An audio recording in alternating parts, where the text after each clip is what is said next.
Welcome to Ninon Speaks. I'm Ninon, your host for the next, I don't know how long it's going to be because I have an incredible guest. I have Kevin Lepine with me. I've had him on my show a couple of times. There he is. He's waving. He's all ready to go. And, I have reoccurring guests all the time because they all have some different stories or they're doing something different. And Kevin has definitely done something different. He's still in the business of hypnosis with his wife and his family, and doing extremely well down at the Queen's Hotel in Las Vegas. That's downtown. As we all know, downtown has kind of taken on a different look, hasn't it? Hi, Kevin. How are you? God, downtown has done so much. Thank you for having me. Absolutely. Yeah, it's sort of taken on a different look, hasn't it? It is. What happened? They really decided to put a lot into it. They even just opened that new mini station for the Metro Police down there to just kind of help ensure safety of all of the visitors we have down there. Yeah. All of the casinos on the Fremont Street Experience have really decided to step some stuff up. They've improved the Viva Vision screen. They've been bringing more and more national bands in. The bands they have playing on regular nights are awesome. Well, they have that open theater thing down there, don't they? With all the top people playing down there, which is fabulous. And the Four Queens is right in the heart of it all, which means the Four Queens is quite old. I mean, it's one of the classic ones. I was going to say, it's the classic ones. Everybody wants to go in to see what it looked like because they haven't changed it much, have they? And, well, I mean, they've updated a lot of it. But, I mean, like, for example, Hugo Cellar is still there, which is... Is it? I mean, the greatest old school Vegas restaurant. It's the most amazing amazing classic restaurant. Romantic. Every lady gets the long stem rose. They do the salads table side. They still do that? Oh yeah, it's still just 100%. How long pure have you old been school there? Vegas. We've been at the Four Queens. Well, we've been downtown now for almost 7 or 8 years. Out of 13 years of headlining here in Vegas. Because you were up on the Tropicana? So no, we were at when I started, it was at the Harmon Theater, which is gone now. Yes, and then we were at the Hooters Casino, which is now Hooters, the Oyo. That's right, yes. And then we had the opportunity to move downtown. And just the people running the Four Queens, the people running everything there, have been so kind to me and my wife, Emily. Isn't that lovely? It's been fantastic. Yes. So how often do you perform there? We do 5 nights a week, Tuesday through Sunday. It's the 9 o'clock Tuesday show. No, excuse me, Tuesday through Saturday. We're dark Sunday, Monday. Dark Sunday and Monday. Yes. So you've got a little freedom. Yeah, we used to do 6 nights a week. Emily and I really decided at one point, we needed those. We need some those 2 time days home. off. Yeah, we Absolutely. just needed to rest ourselves. Yes. And now, how is the hypnosis coming along? Because I love that. I want to be hypnotized. It's fantastic. I want to fall asleep. It's fantastic because, I mean, it is a very relaxing feeling. Yes. But also, what I love about it is our goal in the show Hypnosis Unleashed is not to make you feel embarrassed for volunteering. It's to make you feel great. Oh, that's right. You have, 10 or 12 people come up and volunteer? 10 or 12 people volunteer. We'll keep like the best 5 or 6. And then... That's right. You slowly dismiss them. The ones that are sort of fighting... Are they the ones that are fighting it? Well, they're not. It's not that they're fighting it. The not number one fear in the world is public speaking. Number 2 is death. If you're for most people, at a funeral, they'd be more comfortable in a coffin than giving the eulogy. So the fact that somebody's willing to come up and give it a shot, the fact that you're willing to walk up in front of a room full of strangers and be hypnotized and do something that unique. Yes. Whether you go under or not, I'm proud of you for trying it. So for the people who do go under deeply enough, I want to make sure that they look like superstars. Have you ever had somebody that's gone on so much that you've had to kind of wake them up or... there are some people who go under really, really deeply, almost more to the point of actual sleep than hypnosis. Yeah, that's what I mean. My favorite is we had a guy, he was really under. And he was so under, I mean, he was just this close to just being totally asleep. And about a third of the way through the show, his wife in the back yells out, "We had triplets 6 months ago." And I went, "Oh, dude, just sleep. Just sleep. Yeah. You haven't done this in forever. My man, you just..." And like through the whole rest of the show, it was on the count of 3, you will all wake up. Except you, Skippy. You're just going to sleep through this. You just relax, my man. I love it. And yeah. You did. Now, have you ever been worried about when somebody is hypnotized and they just can't sort of come around? Have you ever had that? No, not at all. No. the people who volunteer want to really give it a shot. Actually give it a shot. So they're going to do their best. And I've been doing this in Vegas for 13 years. I know, a long time. I know how to get to the best of our best stuff. Yes, I know you know. And why did you go into? We're going to go into your childhood and also a book. Kevin's got a book coming out. Also, what made you go into this? And how old were you when you kind of started? I started performing when I was 16. 16. Okay, Yes. so you weren't I've been kind of doing a this now child. for 32 years. For 32 years, 16. And, we now know how old he is. Yep. And so, why did you choose And I'm going to this? start lying about my age. I'm going to start telling people I'm turning 61 next year. Because for 48, I look pretty good. You But if I do. tell you I'm 61, I look amazing Yeah, for well, 61. I know how old I am, and I really am my age, but I'm not going to say it because I'm 39 and holding, and that's as You far and as Jack I go. Benny. Yes, me Yep. and Jack Benny were both in the same category, except female or male. Mm-hmm. Now, then you went into it, you loved it, you enjoyed it, and this was just kind yeah. of something. I always felt comfortable on the stage. The So book, you like that? Yep. The book is called Deep Into My Eyes. Deep into my eyes, which Yep. means, a lot of people don't do this, is look into someone's eyes. And when you're talking with somebody, which I do it because I'm a host, and I don't have to do it. I just do it. It's just part of my makeup, and I'm not worried about it at all. I've got some, I've got everything. But a lot of people don't like to look into your eyes continuously. Mm-hmm. They kind of get a little scared. And the title is also kind of, it's got two different meanings. I mean, the first being, a hypnotist, look deep into my eyes. Yes. The second part of it, though, is it's my journey from victim to Vegas headliner. Yeah. I'm going to take you all the way through that journey. All right, about so- how as a kid, I never felt comfortable doing what we're doing right now. No. I never But felt also you were comfortable a talking. kid. I never felt comfortable talking one-on-one. I had a horrific stuttering problem until I was about 15 and a half. And that's probably The why you stage- didn't go into. The stage was the only place I felt comfortable. You could performing. relax and perform, Yeah. and you didn't stutter. No, I could talk to 100 people, So this but I was your couldn't gift. converse to one. So this was your gift. Now, Kevin's book starts from when he's 16, but also 15. Yep. But there's a life behind that of Yes. getting. So tell me a little bit, because my show Nino Speaks Now. I really like people to come on with a story. Kevin has a story because I love the entertainment business. I love what everybody does, but where did they start and how did they start? So you were quite young when certain things So happened. at 15, I had been bullied, victimized, abused, and to an extent molested as a child.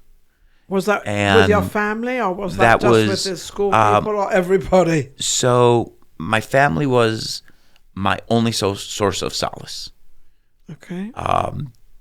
And at 15, I was ready to commit suicide. It was was my that bad? darkest moment. Yes. And thank God I didn't. Yeah, because otherwise I yes. wouldn't be able to have you as my guest. Oh, otherwise, I wouldn't have had the most amazing adventures in the no, world. you wouldn't. No. The book starts at that moment. And then it goes back to, how did I get to that moment? How did I go from child to that? Yes. And the book starts off, I was adopted at 6 months old. Oh, really? See, there's yep. things I don't know. It goes through all of that. My birth parents kept me for about 5 months. I was adopted at 6 months old. The adoption agency put me in my mom's arms on Christmas Eve when I was 6 months old. So I was my mom's favorite Christmas present. That's your new mother. Yep. Not your biological Okay, so mother. as I talk about this, I'll talk about my birth parents, and I will talk about my mom and dad. Okay. My mom was married to her first husband. That was not a great relationship. They split up when I was 3. She met the person who would become my dad when I was about 4. They got married. Yeah, your face lights up when you say that. Oh, they were great. They raised me as an adult. For quite a while, I was an only child. I was an only child till I was about 7. And I was always raised in an adult environment. Yeah. So when I did go to school, it was kind of hard for me to relate. Also, when I went to school, ADD wasn't a thing. No. Learning disabilities weren't really a thing. Never. And the fact that I was intelligent, that I was clever, that I could regurgitate information, but I couldn't learn the way they wanted me to learn. Yeah. And so, by first grade, I started getting bullied. I started getting picked on. And because I didn't know how to relate to that, I took Was it that personally right because from of an your early age. Was that because of your first years of being brought up? That It you was. It could was relate to because being brought up in an adult environment, you Yes. don't understand. They're not teaching you the children's things. Yes. So, and once you start getting bullied and once you start reacting to that bullying, it starts to compound. Yes. Then when my little Then brother you become afraid. Yep. And then when my little brother was born, he had severe mental issues. Oh my goodness. And that actually made it a little bit harder at home. Sure. Because I also had to adjust to that and adjust to Because they had to give the Yep. attention to the younger one now. and also he was a walking hurricane. He was filled with love, but also he had all these different things Going and these on. different compulsions. It was really difficult. And you didn't know how to deal with it at all, I'm quite sure. No, You were and too my young. mom and dad had to learn, Yeah. every step of the way as well. The three of us had to learn step by step after my brother was born. Yeah. And then, I kind of felt bad because then my sister was born a year later. And it was funny because I was the one who caught the fact that she was dyslexic. And that was, So another thing. Yep. Well, it's just when you, my younger brother was schizophrenic, paranoid, Tourette's, a lot of different psychosis. Yes. So, my parents had a full-time job with that. Wow. And So your he- mother yeah. was home all the time, I would Yep. imagine. And my dad was a railroad engineer, so he was on the road a lot of time driving trains. So my dad's train set was a 1-to-1 gauge. Yes. So You probably love going to work. it was. Oh my God, he got to. In his words, he taught me one of the greatest lessons in life when he told me, if somebody's willing to pay you to do something you would do for free, you win. Well, of course. And that's a great my truth to life. goodness. But it was this compounding stuff. Eventually by my 9th grade year, I went to an all-boys Catholic school where I got severely abused. I was going to say, was that something totally different to what you were used to? And I had been in Catholic schools up to that point, yes, and the abuse was bad. yes. By the time I got into that school, I think about the biggest memory I talk about at that point was at 14 years old, I was pushed under the bleachers by my classmates and spit on my entire class. Oh my goodness. At that point, I had pretty much How lost did it all connection with reach- humanity. How did it reach there? But was it because you allowed it to happen, or you didn't know what to do? Or how did children It out reached there? that level for a lot of different reasons. The first reason is because the administration allowed it to happen. Okay, so the school allowed I that. cannot stress enough that the administration of that school saw everything that was going on. And they didn't do And they anything about considered the whole boys will be boys, hazing, bullying process to be part of what made someone a man. I am so thankful. Now, this was in about 1990. So thankfully, we're talking 33 years later. Schools understand bullying now to a level they didn't understand 33 years ago. And there are still a lot of problems with bullying. it. Yes, but not as much. More Different. noticeable. Part of the proceeds from my book, Deep Into My Eyes, will be going to a children's foundation that deals with kids who are severely bullied and living through these problems, because these problems still exist. Thankfully, administrators now have tools at their disposal to help people in that position. Okay. When I was in that position, the school literally looked nothing. at it as, well, boys will be boys, and you just have to learn to shrug it off. You've got to handle it yourself. And you cannot shrug it off when you're isolated. No. When you are alone, when you are picked on, when you are the victim, you cannot shrug it off because you don't have a support group. This is very important for our younger generation right now It to is. understand this, because they don't have to put up with it. They can talk to their parents, they can talk to the teacher, they can talk to the Yes. principal, they can talk to anybody. And the cover of my book is, and we're talking about this, it's a school of fish that are, all teamed up and joined together to look like a giant shark Yes. because they're chasing a shark away. That's like a school of fish shaped like a shark. How beautiful. And I use this metaphor a lot in the book because I was attacked by all these sharks. And when you are isolated, when you are alone, a bully, a shark they can destroy your self-esteem. Yes. Because you don't have anywhere else to put that self-esteem. When you have a community, when you have a school of fish that you're a part of, Yes. a bully can't hurt your self-esteem because your You've got your self-esteem is backers. based in that community. Yes, you've got all your people that are behind you, that are with And- you. And when you don't have anybody, And it's hard to find that community when you've been abused, when you've been a victim. And I got very lucky because when I did find my school of fish, when I did find my community, at 15. it was ironic because I made a huge choice instead of killing myself. At 15 and a half. Yep. Can you that- imagine? that- Getting to that point. Yep. And just praying to God that night of everything that I wish I was instead of everything I had been. Yeah. And I took a big chance on myself. Yes, you did. Yes, you did. And when and for the first year that I went to public school, now it's 10th grade, the first friends I met. Now remember, I just came out of a bunch of Catholic schools. Yes, so you have the regimental life. Yep. The first friends I met were the burnouts, the punk rockers, the misfits. And they accepted me. They didn't ask me to be anything different. They just wanted you to be you. They just wanted me to be me.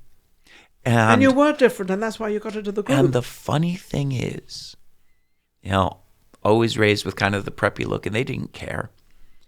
They also, and I'm sorry, I'm looking at the camera right now. Perfect. I want to make sure the camera can see this. There's your camera right there. My friends let me do this for almost 5 months. Do what? I had a stutter so bad I couldn't speak. So My you friends did this. let me tap out all of my words, whether I was tapping on a desk or on my leg, and they gave me the space to do that until I eventually finally had a voice. And how did they feel when they gave you this lesson? Which, how many of them? What, about 4 or 5 of them? Just about 4 or 5. And so they all come together and said, "Now we're going to help you, Kevin." They didn't even say we're going to help you. They just said, "Do this." They just went with me with it. Were they in the music business, or were they in anything? A lot of them were musicians. A lot of them were artists. I was going to Some say, of them were into drama, which is where my artistic creativity came in. But the tapping comes from the sound of the music. The metronome.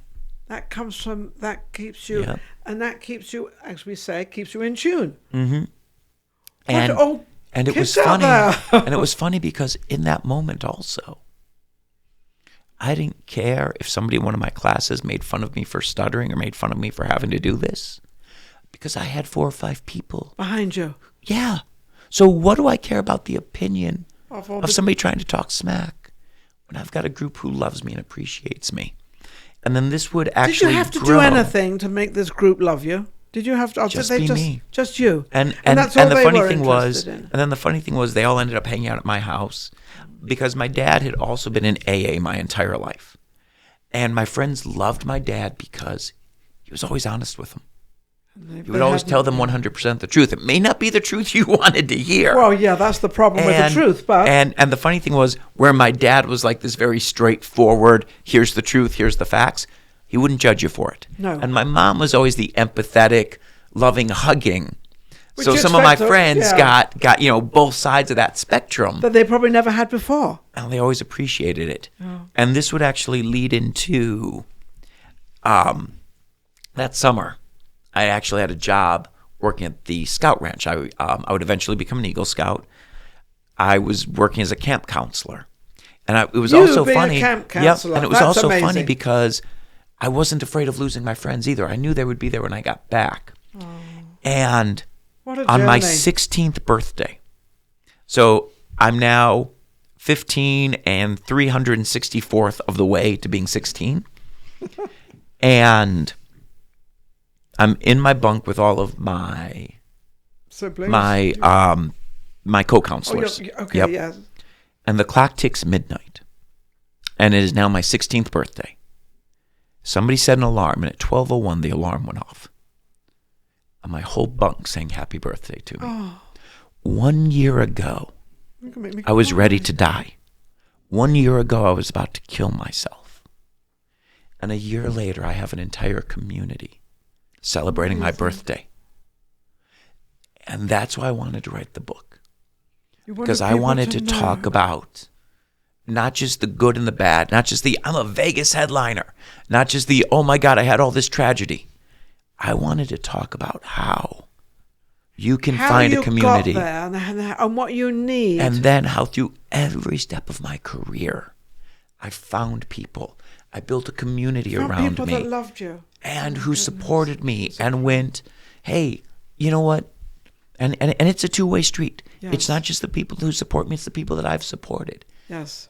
It's a circle in that you give as you live. And I talk through every step of the way how this important person came into my life and how it helped me grow. Yeah. And how somebody offered me an opportunity and then I tried to make the best of it as best I could. Now, did you? Were you also able to help some of these kids yourself in the way they were going and what they were doing? Yep. Did they need help as well? Because I think each one of them, you probably all helped each other. Always. But this was something new for you, coming in that somebody actually likes me and somebody actually, I've got all these kids that actually understand me, and they saved you from committing suicide. They helped amazing. me grow into the person that I am. Thank God. Goodness. Yeah, So happy birthday, 16. Yep. And then you start to realize what you want to do. So when did you realize about this being a hypnotist? So, because this is something very different. I was doing plays in high school. That was also my other community was. You liked acting and all that stuff. I found the drama club. Yeah. And like I said, I could always talk on stage. That was my one spot. And when I was the day before my 17th birthday, I got picked up by an entertainment company to do costume characters. Really? So I was, in your element. I was the purple dinosaur at your little kid's birthday party. For copyright purposes, I was the purple dinosaur. We did not have Barney available for your party, but we did have a giant purple dinosaur that kids loved. So I'm out doing that. Yes. And it was, so I'll give you two perspectives on that. Perspective one, it was a chance to perform. Yes. For kids, for families. Yeah. The second, I made as much in doing one show as I made a week in flipping pizzas at the pizza place. So you know what? Screw it. I'm a performer now. And I get paid for what I do. Yeah. And the entertainment company, they quickly got in my corner. They didn't want a 17-year-old kid working for them, but they saw a kid who was willing to work his butt off. And you were that so person. They got behind me. They needed someone to do clowning. I wanted to make more money. I learned how to do balloons. I learned how to do a couple of magic tricks. So you but learned the how to magic do all those tricks, rules. yeah. But the magic tricks blew up. They worked for me. I can't really explain why, but they just worked. You knew how to get just to the trick and how to get out. Instinctively. And yeah. Yes. And from there, I found did your magic. gift. Yep, I did magic for quite a few years. Then when I was 20, I got into a course for social workers because I wanted to learn how to do hypnosis. And for many years, I was doing magic and hypnosis together until finally I reached a point where the hypnosis was just eclipsing everything that I did with magic because my personality was more in tune for doing that. Because as a hypnotist, all of the empathy that I learned, my joy of being, my joy of all of the tragedy that I went through is the fact that I learned empathy. Yes. And I really learned when you walk up on my stage, I want to make you look fantastic. Oh, isn't that incredible? And so that because of that, the hypnosis just took off. Yeah. And, it took me all around the world and now to headlining for 13 years. And do you get a lot of people sending you letters and thanking you? Oh, yes. It's beautiful. I imagine you would get that. I mean, not many people do get that. People email me all the time saying, that the hypnosis helped them with something, the experience helped them with something. I never thought I could go up and do that. You showed me that I can. So that means when you show somebody that they can do that means that in their mind they can now get up and probably do anything. Yes. Yep. And that gives them the freedom of life, which was your freedom of life at 16. Very because much. That you were in this kind of place Yeah. That you didn't think that anyone's going to ever look at you or see you or whatever the case may be. And so now you're up there and all of a sudden, and you knew it worked. Yep. So you're actually what you're doing, and again, you're getting paid for it, of doing something, of helping. I get to do what I helping other love people. both as a performer. I get that joy of making people laugh every night, Yeah. and both in my heart, I also get to bring out the best in people. Do you ever go to schools where they have these bullyings to try to help anybody That's actually there? one of my goals with the book. Okay. Deep Into My Eyes comes out on Amazon in paperback on November 8th. Okay. And that's one of my goals, is to also use the book to go to schools, to help provide resources, to talk To to find students. those students that are being picked on. Yep. And also probably to find the students that pick on the children, because they both need rectifying. They need coming out. Nobody bullies because they feel complete. People bully other people To feel complete. because they are lacking Because something they're in their not own complete. life. Yes. And it's Interesting. unfortunate that some people only know how to build themselves up by tearing somebody else down. Well, this person And that just did this to me. And that comes from a level of insecurity. There is a song that I have fallen in love with. And it's by a comedy team. Are you a singer? No. It's by a comedy team called Garfunkel and Oates. Okay. They have a song called "You're a Loser," Oh, nice. and it's a great song because it's all about how you tried really hard and you lost, but it's still better than being a spectator. How taking that chance is Interesting. still better than sitting on the sideline. and letting it overtake you and becoming And nothing. there are so many people who, on the sidelines of something, will bully because they're never going to be the ones to step out on the field. They're never going to be the ones who step out on the stage. They're going to bully because it's easier to bully you than to step up and do it themselves.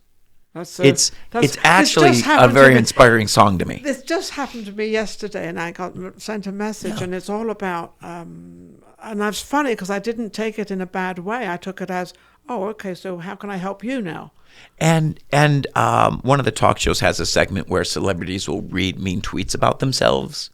And, these celebrities are laughing while they're doing it. But why is a celebrity laughing when they read out loud somebody saying something horrible about them that this person has written on the internet? Yes, why? Because the celebrity knows they've got 1,000 people who love They them. love them. For every one person who's tweeting something like that. And they know And that's so true. that one person with that one tweet can't take away everything that celebrity has. Absolutely. And now, granted, So true. very few of us are ever going to be Robert Downey Jr. Yeah, but look and be able to read those Wait a second. tweets. Look what Robert Downey Jr. went through. He went to jail. Yeah. I mean, and he comes out, and he's just as much of a star going in and coming out. He's still a star. Because everybody loves him. And But also, let's look at something he said in interviews. Because when he came out of jail that last time, he came out sober. Yes. And he dedicated to his sobriety. But when you're going to dedicate to sobriety, when you're going to dedicate to something like that, you also find a community of people who help you in that. Yes. So he, once again, what did he find that helped him go from getting out of jail to becoming the #1 star in the world with Iron Man? A community that was there for him. Because he And a community always that had that backing. He Yep. always had And those as soon people. as he had that positive backing, Yeah. he didn't backslide into his old lifestyle either. No, it didn't, because he took on his new lifestyle and obviously did extremely well. But he was very good. I mean, he's always been He's always been incredible. fantastic. Always. But going to jail for a couple of years. Let's and, also you be know. real honest about something. Do you think he'll ever make a movie on himself being in jail? Probably not. No. But let's admit something right now. Talent is relatively useless. I know people far more talented than I have ever been Yes. I don't know. who if didn't they're- accomplish anything. No. And the reason is talent is useless unless you're willing to put the hard work into it too. Oh, I agree with you 100%. Talent is a great thing to have if you're willing to work. it. It's called show business, Show and business. business is the longer word. And it's funny you say that, because that is so true. Because everybody, there was, why are you successful? What do you do? And you look and you say, well, I don't know, because you probably assume that everybody else works as hard as you work, or they do what you do, or they stay up and they do this, and this, but they don't. They all expect it to come. It's I've got a big philosophy, and it says that luck is a skill. Yeah, you have to learn because to be lucky. for me to truly be lucky, somebody would have had to have knocked on my front door and said, "Excuse me, do you know anybody who wants to be a hypnotist?" And that's never happened. No, you've been waiting. But every time I've ever gotten lucky, Yeah. it's because I've been out doing a gig. Somebody saw me do that gig and went, "Would you be interested in doing this other gig?" Yes. And I took that opportunity. But unless So you're luck- out there, so nothing's luck is a gonna- skill. Yeah, Exactly. Nothing's going to be at home. Yep. If you are out there and you're working and you're working and you're working, There's you one get reason lucky. why you're working, because Yep. you're very lucky. Yeah. Because you got a Yep. job. Yeah, well, I only got a job because I was out there because someone saw what I do, and then because they saw what they said, I'd like them, whatever job they want for you. And when the book comes out on November 8th on Amazon, Deep in My Eyes, From Victim to Vegas Headliner, it also talks about every person who really gave me a huge opportunity. Yeah. And it's funny because that's all they gave me. They said, didn't- here's an opportunity. Take Do with it what you will. And if you do with it what I want done, Yep. then it'll go to the next step. But if you don't do anything with it, then nothing's going to happen. I also talk about in the book how I had a job as a co-op my senior year in high school. As a what? An office co-op. Oh, wow. So, yep. So half of my day in school, I was able to go and work at the junior high because I found out somebody was and now, granted, we're going to go back 30 years. So when I say, oh my God, they paid me $5 an hour. That's a lot of money. It was great. They were paying me $5 an hour to go to school. Oh God, yes. I was all over that. Well, you hear about these stories when kids sell my ties boss- and things, you know? So my boss at the office co-op, he was the curriculum coordinator for the junior high. His name was Al Barra. And he really had no idea what to do with a co-op student. With you. Yeah, he honestly had no clue. So he basically had me helping out the administrative assistants. But he found out that I did these magic tricks. And he called me into his office and he asked to see a couple of them. So I did a couple of magic tricks. He goes, okay. This was when DARE started. Okay. And he said, so we're doing a lot of stuff with DARE. Here's what I want you to do. I want you to put together 2 or 3 tricks centered around the DARE theme. Because we're doing these DARE graduations. Yeah. And I want you to go with the DARE officers. And I want you to do a trick at each of their elementary graduations. And so I did that for about a month. And after a month, he calls me back into his office and he goes, okay, good news, better news. Good news. You're fired. And I went, huh? That's the good news. Yep. So then he said better news. He said, now the better news. Look at the smile on your face. I'm moving you to the DARE office. The DARE officers are going to take you as their co-op. Because the DARE office was also the community networking center for the city of East Point. So all of the schools, the city hall, everything went through that office. Then what he had me do is he had me put together a full DARE elementary school assembly. And he got me booked to perform at 1 or 2 of the elementary schools. And then he told me, after you do these, get letters of recommendation from these 2 principals, then I want you to contact every other school and start booking yourself. So not only did he put me into a position where now I could work with, when I say high-profile people in my city, that may not sound a lot when I'm talking about East Point, Michigan. But I don't care what little city you're from. Doesn't matter, but when you start learning how to work with people or professionals, yes, it teaches you that valuable lesson. So now I'm doing a dozen elementary schools, which, even the next few years later, that dozen schools turns into 2 dozen schools. And then you get the big stage, and then somebody sees you. And you're growing, you're learning, and I'm in the DARE office, so I'm working with City Hall, I'm working with this. It led into so many opportunities because somebody saw me and went, okay. Would you call him your mentor? I would call him one of my mentors. He One actually of just your came out to a show that we did in Detroit. I got to introduce him to the audience. I got to say thank my you. goodness. I got to send him so I wrote a chapter about him in the Deep book. Into My Eyes. Yes. And he got to read that beforehand. And I sent chapters to about 4 different mentors of mine, Yeah. Oh, how just so I could go, here's how I wanted to say thank you. Yes, and And- you did. But you didn't forget them. And it's funny because every one of those mentors got back to me saying something along the lines of, I wasn't trying to give you a huge opportunity. I just offered you this. I didn't realize it was going to do all these things but for you you. took it up and you worked it. Yes. And because you worked it. So that's the key to the whole thing is working it and putting it together. And you could I've- be handed everything and do nothing. Yep. And I've never forgotten so many of these people who gave me these opportunities. And I always try to give back on that. So we're going to, we have to close out a little bit. So we're going to, what message would you like to give to the younger generation that going through a little bit of what you're going through so they can get out of this entanglement?